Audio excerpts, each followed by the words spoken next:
Welcome dear student once again in my YouTube channel professor Bhatia. बच्चे आज हम देखेंगे अपने स्ट्रेट लाइन सीरीज का लेक्चर नंबर 13A जो कि है बेटा एंगल बाइसेक्टर के ऊपर। बच्चे इस पर्टिकुलर लेक्चर के अंदर अगर मैं बुक्स के पॉइंट ऑफ व्यू से बात करूं तो बुक्स में ना बहुत इजी दे रखा है, सिर्फ कंडीशंस हैं उनको फॉलो करना है, उनके बेस पे क्वेश्चंस है।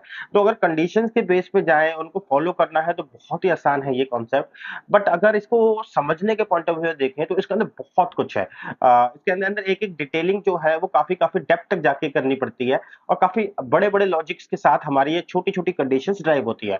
तो मैं जो है बेटा आज का ये जो लेक्चर है बच्चे वो बिल्कुल आपको कह सकते हो प्रॉपरली लॉजिकली करवाऊंगा। जितनी भी अंदर डेप्थ होगी बेटा लॉजिक को एक्सप्लेन करने के लिए उतने अंदर डेप्थ पे जाएंगे और हर एक बेसिक कंडीशन के पीछे के जो लॉजिक्स है उनको ड्राइव करेंगे। सो दैट की जगह अगले लेक्चर में हम इसके क्वेश्चन देखेंगे ना वो हमारे को एकदम फटाफट हो और हमारे को कंडीशन ड्राइव करने में भी दिक्कत नहीं हो। तो मैं हूं बेटा professor Bhatia, IIT JEE mathematics expert. बिना देर करे बेटा हम अपने लेक्चर के ऊपर चलते हैं। देखो बच्चे, यहाँ पे मैंने दो लाइंस ली हैं। एक मेरे पास है लाइन 1, ये भी बेटा मेरे पास लाइन 1 है, सॉरी लाइन 1, एंड ये मेरे पास है लाइन 2 एंड लाइन 2। तो we have a two lines, हमने हमारे पे दो लाइन ली है। अब इन दो लाइंस के बीच में जो हमारे पास एंगल बनता है, तो एक एंगल बनता है बच्चे हमारे पास अल्फा एंड दूसरा एंगल बनता है बच्चे हमारे पास बीटा। तो इन दो लाइंस के बीच में हमारे पास जो एंगल बन रहा है वो है बच्चे हमारा alpha plus alpha and beta. और इनका जो रिजल्ट होगा बच्चे वो 180 डिग्री होगा। क्यों? क्योंकि ये सप्लीमेंट एंगल है। और अगर सप्लीमेंट को भी नहीं करें तो बच्चे अगर मैं आपको दिखाऊं तो ये जो एक कंप्लीट एंगल बन रहा है एक लाइन पर, तो एक लाइन पर जो ऊपर की साइड कंप्लीट एंगल होता है, let's say I show you, तो ये 180 डिग्री का होता है। No I remove this. तो अब मैं यहाँ पे क्या करता हूँ बेटा, मैं यहाँ पे एंगल बाइसेक्टर ड्रॉ करता हूँ एंड एंगल बाइसेक्टर ड्रॉ करने के लिए मैं लेता हूँ बच्चे एक हाइलाइटर टाइप का pen and then I draw बच्चे एंगल बाइसेक्टर। तो एंगल बाई तो basically this are the bisector. ये है बच्चे एंगल बाइसेक्टर B1,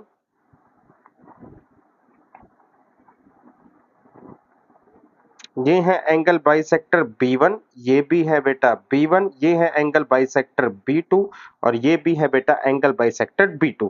क्योंकि बच्चे अब ये एंगल बाइसेक्टर मैंने बोला है तो दैट मींस इसने हमने इस एक पोर्शन को नाम दे दिया X और इस एक पोर्शन को नाम दे दिया क्या? Y। तो मैं ये कह रहा हूं कि अल्फा एंगल के अंदर अब दो X है यानी कि हर एक पार्ट को x नाम दे दिया। सिमिलरली बीटा एंगल के अंदर भी दो पार्ट है यानी कि 2y एंड इनका रिजल्ट है 180 डिग्री। तो मेरे को क्या मिलेगा? x प्लस y जो मिलेगा वो आएगा 90 डिग्री। तो ये जो रिजल्ट है वो क्या है बच्चे? ये जो रिजल्ट है ये कहता है angle between two bisector is 90 degree. तो बेटा ये रिजल्ट है, हम आगे चल के हम इस रिजल्ट को यूज करना पड़ेगा एक आध चीज को प्रूव करने के लिए। बट अभी के लिए अगर मैं आपको दिखाऊं बच्चे तो एंड मैं इसको किस पेन से लेके चलूं, तो लेट्स से बच्चे मैं आपको इस पेन से दिखाता हूं। तो ये जो ऑरेंज लाइन 1 है और ये ऑरेंज लाइन 2 है, आप ध्यान से देखो इनके बीच में जो एंगल बन रहा है ये जो है बेसिकली 90 डिग्री का है। तो यहां तक आई थिंक आपको बात समझ में आ गई होगी कि एंगल जो है बिटवीन अ टू लाइंस क्या होता है और एंगल बाइसेक्टर का मतलब ऐसी लाइन जो इन दो इंटरनल जो एंगल बन रहे हैं इनको दो इक्वल पार्ट में डिवाइड कर दे और उससे जो हमें एक क्या कहते हैं आइडेंटिटी मिली है, ठीक है, जो यहाँ की दो एंगल्स जो दो बाइसेक्टर उनके बीच का एंगल 90 डिग्री होता है। आगे चलते हैं, अब बात करते हैं कि बेटा हम equation of a angle bisector, जो हमारे एंगल बाइसेक्टर हैं बेटा, जो हमने लिखा था कि ये मेरे बाइसेक्टर B1 एंड B1, ये भी B1 है, ये बच्चे मेरे पास B2 एंड B2 है, ये मेरे पास L1 लाइन है, ये भी L1 लाइन है एंड ये मेरे पास L2 लाइन है। एंड मैं देख लेता हूँ पीछे कौन सा लिया था, अच्छा L1 इसको लिया था बेटा, तो मैं इसको L1 ले रहा हूँ और ये मेरी L2 लाइन है, ये भी L2 लाइन है, ये मेरी L1 लाइन है। तो अब बच्चे इक्वेशन निकालें कैसे हम इस बाइसेक्टर की, जो ये हमारे ऑरेंज शेड से दिखाए जा रहे हैं। तो इक्वेशन निकालने के लिए मैं जो है वो लोकस के कॉन्सेप्ट का यूज करूंगा। लोकस का कॉन्सेप्ट क्या कहता है या लोकस क्या कहता है The curve described by the point which move under a given condition is called its loci। यानी कि बच्चे कोई ऐसा पॉइंट है जो अंडर पर्टिकुलर रेस्ट्रिक्शन मूव कर रहा है, तो वो जो कर्व बनाएगा उसे हम बोलते हैं लोकल। तो अब ये देखो अप्लाई करते हैं हम बाइसेक्टर्स की, उसके जो हमें इक्वेशन बनानी है उस पर कैसे अप्लाई होता है। तो मैं कहता हूं बच्चे कि यहाँ पे जो ये बाइसेक्टर है, ये जो है सेट ऑफ पॉइंट्स, जो बाइसेक्टर ड्रा हुआ है ये सेट ऑफ पॉइंट से मिलके बना है, विच फॉलो अ स्पेसिफिक कंडीशन। तो बच्चे मैंने कहा कि लोकस कॉन्सेप्ट की तरह अच्छा सेट पॉइंट अगर कोई मूव कर रहा है या सेट ऑफ पॉइंट है तो इनका मतलब सेम ही है, इनका मतलब में कोई डिफरेंस नहीं है। ठीक, तो मैंने ये कहा कि जो हमारा बाइसेक्टर है वो भी अब क्या है, बहुत सारे पॉइंट से मिलके बन रहा है, और ये ऐसे पॉइंट्स होंगे जो कोई ना कोई स्पेसिफिक कंडीशन को फॉलो जरूर कर रहे होंगे। देखो जैसे ये है बच्चे, मेरे पास ये है, ये है, ये है, तो ये बाइसेक्टर भी बच्चे ऐसे पॉइंट से मिलके बन रहा है जो कोई ना कोई स्पेसिफिक कंडीशन को जरूर मीट कर रहे होंगे। अब बात आती है कि यार ये स्पेसिफिक कंडीशन है क्या। अब स्पेसिफिक कंडीशन के लिए मैंने क्या करा, मैंने एक पॉइंट लिया जिसका नाम था P, इसका कोऑर्डिनेट लिए H के, और इस P से मैंने क्या करा, मैंने परपेंडिकुलर ड्रॉ कर दिए L1 और L2 पर। तो मैंने क्या करा बच्चे, मैंने स्पेसिफिक कंडीशन जानने के लिए एक पॉइंट लिया H के, और इस पॉइंट से मैंने परपेंडिकुलर ड्रॉ कर दिया L1 पर भी और L2 पर भी। L1 पर जो परपेंडिकुलर है वो P पॉइंट, Q पॉइंट है उसका, जिस पर वो मीट कर रहा है, और इस पर इसका पॉइंट है R। तो दैट मीन्स बच्चे कि यहाँ पे ये जो है ये Q एंड R पर आके मिल रहे हैं, क्योंकि ये परपेंडिकुलर है तो ये परपेंडिकुलर सिंबल को शो कर रहा होगा। आई होप बच्चे आपको समझ में आई बात। अब बच्चे आगे बात करते हैं। हाँ, तो अब हम जो वर्क कर रहे हैं वो है कि वो स्पेसिफिक कंडीशन क्या है जो ये सारे पॉइंट फॉलो कर रहे होंगे जो बाइसेक्टर 2 कर्व पर होंगे। तो बच्चे इसके लिए मैंने एक पॉइंट लिया था जिसके कोऑर्डिनेट रखे थे H के, और मैंने ये बोला था यहां से P से एक Q और एक R परपेंडिकुलर ड्रॉ कर रहा हूं। ठीक, और इस सारे पॉइंट्स को मैं नाम देता हूं Q। तो मैं कहता हूं ट्रायंगल PQ या POQ एंड ट्रायंगल POR। ठीक है, ये क्या है, ये राइट एंगल ट्रायंगल है। अब राइट एंगल ट्रायंगल कैसे हैं बच्चे, आप देखो कि angle Q is equal to angle R, दोनों के दोनों जो है ना वो 90 डिग्री के एंगल है। तो अगर किसी ट्रायंगल में 90 डिग्री का एंगल बनता है तो दैट मींस जो वो ट्रायंगल है बेटा वो एक राइट एंगल ट्रायंगल है। तो अब मैं बात करता हूं in triangle POQ and triangle POR। मैं इन दो ट्रायंगल के अंदर बात करता हूं, तो मैं ये कहता हूं कि यहां से ये जो एंगल 1 है और ये जो एंगल 2 है ये दोनों आपस में बराबर है। दैट मीन्स कि angle 1 is equal to angle 2। दूसरा है बेटा PO is equal to OP। क्यों, क्योंकि ये क्या कहते हैं, एंगल बाइसेक्टर लाइन के थ्रू डिवाइड हुए हैं, एंड ये जो है बेटा हमारा कॉमन है। तो अगर ऐसा है तो यहां से triangle POQ is equal and congruent to triangle POR। और अगर ऐसा है तो POQ एंड POR जो है हमारी कॉन्ग्रुएंसी को मतलब हम ये कह सकते हैं दोनों ट्रायंगल कॉन्ग्रुएंट है। और कॉन्ग्रुएंट होने के पीछे रीजन क्या है, एक है बच्चे हमारे पास एंगल और दूसरा है हाइपोटेन्यूज। यानी कि अगर एंगल और हाइपोटेन्यूज बराबर होते हैं तो हम ये कह सकते हैं दोनों ट्रायंगल कॉन्ग्रुएंट है। और अगर दो ट्रायंगल कॉन्ग्रुएंट है तो इसका मतलब मैं ये कह सकता हूं कि PQ is equal to PR। तो दैट मीन्स बच्चे, और अच्छा क्यों कह सकता हूं, ये by CPCT, corresponding part of a congruent angle. तो बच्चे मैं ये कह सकता हूं बच्चे कि जो PQ PR जो हमारा बराबर निकल के आया है यही वो स्पेसिफिक कंडीशन है। स्पेसिफिक कंडीशन जिसके लिए ऊपर काम कर रहे थे वो ये था कि इस पॉइंट से जितना भी हमने क्या कहते हैं परपेंडिकुलर ड्रॉ करे हैं, मतलब जो भी परपेंडिकुलर ड्रॉ करेंगे वो जो है हमारे उसकी जो लेंथ आएगी जो आएगी वो इक्वल आएगी। तो दैट मीन्स बच्चे कि इस लाइन पर जितने भी हमारे पॉइंट्स हैं, इस लाइन पर जितने भी हमारे पॉइंट्स होंगे उनकी perpendicular distance from these two lines जो होंगी वो बराबर होगी। से पॉइंट 1, पॉइंट 2 एंड पॉइंट 3। तो पॉइंट 1 की जो परपेंडिकुलर डिस्टेंस है, से मैं कह रहा हूं यहाँ पे ये Q1 है और ये है बेटा R1। तो ये P1 और Q1 एंड P1 R1 ये आपस में बराबर होगी। बच्चे सिमिलरली मैं ये कह सकता हूं कि जो मेरा पॉइंट 2 है उसकी जो परपेंडिकुलर डिस्टेंस है Q2 एंड R2 ये भी क्या होगी बच्चे आपकी आपस में बराबर होगी। एंड जो मेरा तीसरा पॉइंट है जिसकी वैल्यू है P3 यहाँ पर आया Q3 और यहाँ पर आया R3। तो P3 की भी जो परपेंडिकुलर डिस्टेंस है वो आपस में बराबर होगी। तो बच्चे हमने कंडीशन निकाली कि हमारे पास जो परपेंडिकुलर डिस्टेंस है किसी पर्टिकुलर पॉइंट से वो क्या होनी चाहिए, बराबर होनी चाहिए। तो इसका मतलब ये निकला कि इस बाइसेक्टर पर जितने भी पॉइंट्स होंगे उनकी जो परपेंडिकुलर डिस्टेंस होगी ना वो क्या होंगी, आपस में बराबर होंगी। फॉर एग्जांपल अगर कोई पॉइंट P1 है, P2 है, P3 है तो ये कंडीशन डेफिनेटली वो सेटिस्फाई कर रहे होंगे। ठीक, तो अब मैं यहां से है ना एक डेफिनेशन बनाता हूं जो हम जिस पर हम काम कर रहे थे कि बाइसेक्टर की डेफिनेशन क्या हो सकती है। तो ये जो बाइसेक्टर है जो कि हमारा बाइसेक्टर 2 होता है, और इसको मैं ब्लैक पेन से लिख लेता हूं। तो ये जो बाइसेक्टर 2 है हमारा जिसको हमने ओरिजिनली नाम दिया था, तो बाइसेक्टर 2 जो है इज बेसिकली अ कर्व जो कि उन सारे पॉइंट्स से मिलके बनता है जिन पॉइंट्स की जो डिस्टेंस है फ्रॉम द क्या कहते हैं from the this two line perpendicular distance, basically this two lines जो है वो क्या है हमारी बराबर है। एंड अगर मैं वैसा वर्षा कहूं कि अगर हमारे पास ऐसे सेट ऑफ पॉइंट्स हैं जिनकी परपेंडिकुलर डिस्टेंस जो है इन टू लाइन से बराबर है, तो उन पॉइंट्स को जो जोड़ेंगे तो उससे जो हमें कर्व मिलेगा वो हमें मिलेगा बाइसेक्टर 2 कर्व मिलेगा, यानी कि एंगल बाइसेक्टर 2 कर्व मिलेगा। ठीक है, तो डेफिनेशन हमारी बनेगा कि a bisector is a locus of a point whose perpendicular distance from two lines is always equal. तो ये हमारी बेसिकली इसका डेफिनेशन मिली। तो अब अगला पॉइंट ये है कि बच्चे की हम परपेंडिकुलर डिस्टेंस को निकालें कैसे, हमारा अगला टारगेट है ये। तो परपेंडिकुलर डिस्टेंस को निकालने के लिए हमने अपने ही लेक्चर्स के अंदर ये देखा है कि distance between point and line,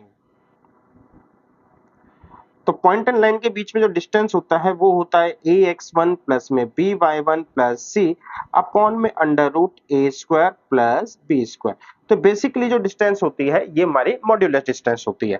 अब बच्चे हम आगे बढ़ते हैं, तो हमारे पास अभी तक हमारे पास जो ये था वो कि हमने ये देखा कि यार इक्वेशन ऑफ बाइसेक्टर निकले ही क्या, तो हमने कहा लोकस का कॉन्सेप्ट यूज करते हैं। लोकस का कॉन्सेप्ट करता है कि ऐसे सारे पॉइंट्स जो हैं जो इस कर्व पे प्रेजेंट होंगे अगर उनको जोड़े तो कोई थोड़ा सा मैं वो हो गया।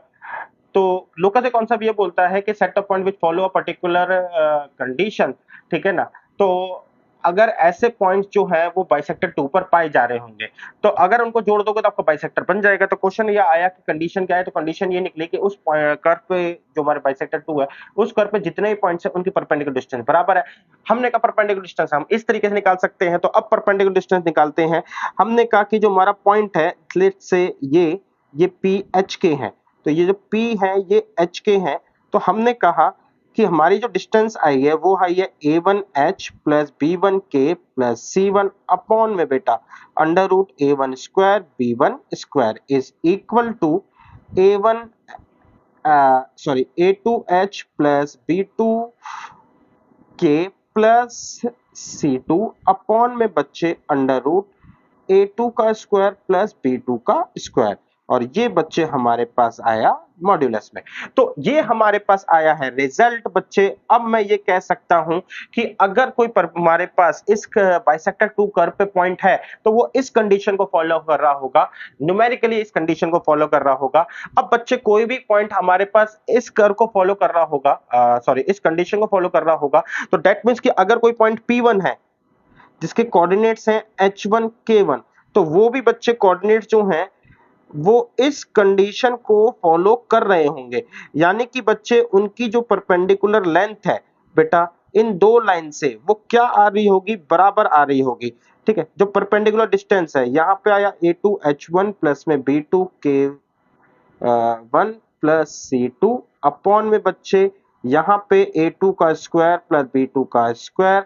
और अगर बच्चे कोई और पॉइंट है बच्चे, लेट से मैंने उसका नाम दिया हमने P, ये P1 ये P2 जिसके कोऑर्डिनेट H2 K2 है, तो ये पॉइंट भी बच्चे हमारे पास इस कंडीशन को सेटिस्फाई कर रहा होगा। कंडीशन क्या है बच्चे कि उसकी जो परपेंडिकुलर डिस्टेंस है वो इन दो लाइंस से क्या हो रही होंगी, बराबर आ रही होंगी।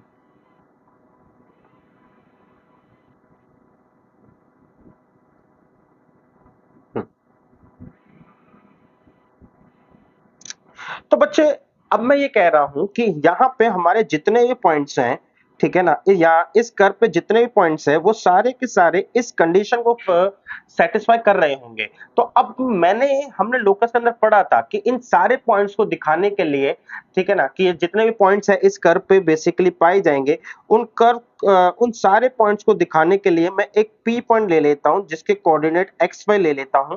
दैट मींस कि उस पॉइंट को वेरिएबल कर देता हूं, ठीक है, जो इस बेसिकली ये इन सारे पॉइंट्स को रिप्रेजेंट कर रहा होगा। तो हमारी जो इक्वेशन आई है बच्चे वो ये आई a1x plus b1y plus c1 under the root बच्चे a1 का स्क्वायर प्लस b1 का स्क्वायर, ये इज इक्वल टू मॉड्यूलस।